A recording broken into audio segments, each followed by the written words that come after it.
Be thou my soul, oh, give me a 1 pure Corinthians heart chapter desire. 12 and verse More number than 13. I ask of you, For we were Lord, all baptized by one Spirit into one body, whether Jews or Greeks, whether slaves or free, and we are all given one Spirit to drink. In 1 Corinthians 12, Paul emphasizes a profound truth about the early church. Namely, all believers have been baptized by one Spirit into one body.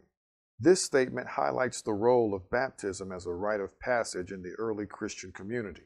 For Paul, the concept of an unbaptized Christian was foreign, as baptism in water was a universal practice among all believers. Paul addresses the Corinthians with confidence, stating that all of them had been baptized into the body of Christ. This is especially telling when we recall that in 1 Corinthians chapter 1, Paul admits that he couldn't remember all the people he had personally baptized in Corinth.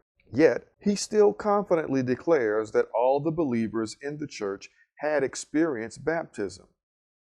This indicates that while Paul may not have been present for every baptism, it was an essential practice in the life of the early church, carried out by others as well. Baptism wasn't just a ritual, it was a sign of unity. Paul says, whether Jews or Greeks, whether slaves or free, we were all given one Spirit to drink. Baptism was a unifying act that transcended social, ethnic, and cultural boundaries. And in a world of division, the early church experienced unity by being baptized into one body and being sustained by the same Spirit.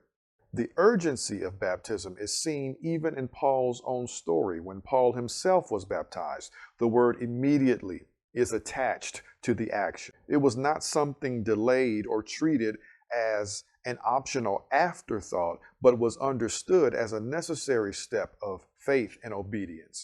This immediate action was a common experience for all Christians as a practice that promoted and maintained unity within the body of Christ. So in today's world, where the church is often divided by denominations, traditions, factions, and practices, Paul's message of unity through baptism is as relevant as ever. May we revive the spirit of unity that Paul preached, recognizing that while the body of Christ has many parts, it remains one body. Baptism connects us to that body, and we are all given one Spirit to drink. May we seek unity, not just in words, but in deeds, as we embrace the oneness of the body of Christ.